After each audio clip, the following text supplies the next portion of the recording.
I am to be here and how much it means to me. When I see Jackie and Kathy and Dr. Fields and John, I feel at home. In Michigan, when we started with a Facebook post, not think it would lead to a political movement or getting 2.5 million people to vote yes for an independent citizens redistricting commission, 14,000 volunteers, 16,000 voters.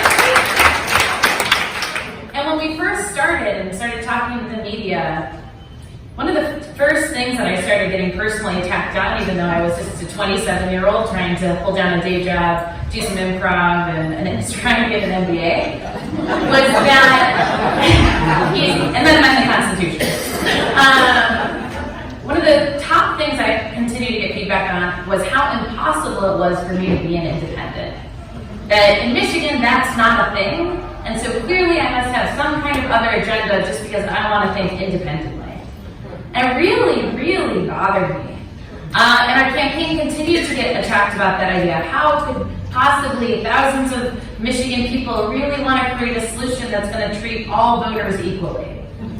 What an absurd idea.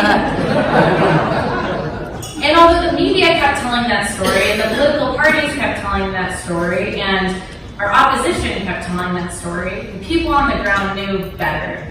We held town halls across our state to involve over 5,000 people in being able to actually write a constitutional amendment. Going to each congressional district twice and a couple more.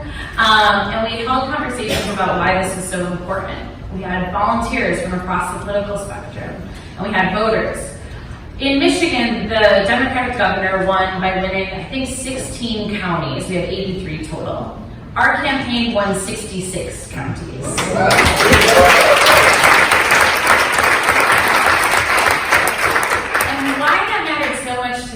Is it meant whether you were a rural voter, an urban voter, a young voter, an old voter, a Democrat, Republican, independent, other, you saw a future in Michigan that could be better. And that sticks with me every single day. I wanted to say thank you guys so much for being part of an amazing organization that fights for this. Independent voting actually was one of the first organizations that actually added credibility to us. We hosted a joint conference call inviting people to learn about our effort in Michigan. It didn't matter that I was young. It didn't matter that we were not affiliated with a party. And you have no idea how important that is. Actually, you guys probably do.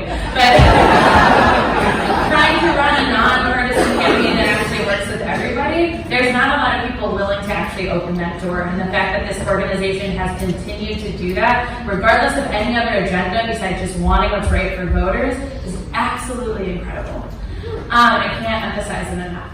So yesterday, yesterday in Michigan was the first day that millions of Americans, Michiganders, could actually apply to be on the first ever independent citizens redistricting commission.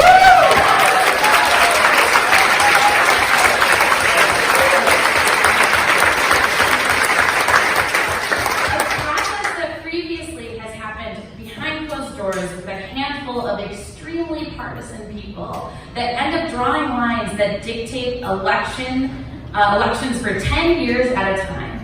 For the first time ever is opened to 9.9 million people to actually participate, to be able to draw those lines, to be able to go and say how they want to be represented. Those are the changes we're all fighting for. That's an actual inclusive America. And especially as a younger person, it is so important to us, so many of us, to completely reject having to be labeled by one party or another, and being able to actually have someplace that feels like home, that respects us enough so that we can actually be looked at for our ideas that don't have to fall into very clean boxes, is so refreshing and nice. So thank you so much for this, not only on behalf of me, but the thousands of Michiganders who fought for a better future. We are so honored. Thank you.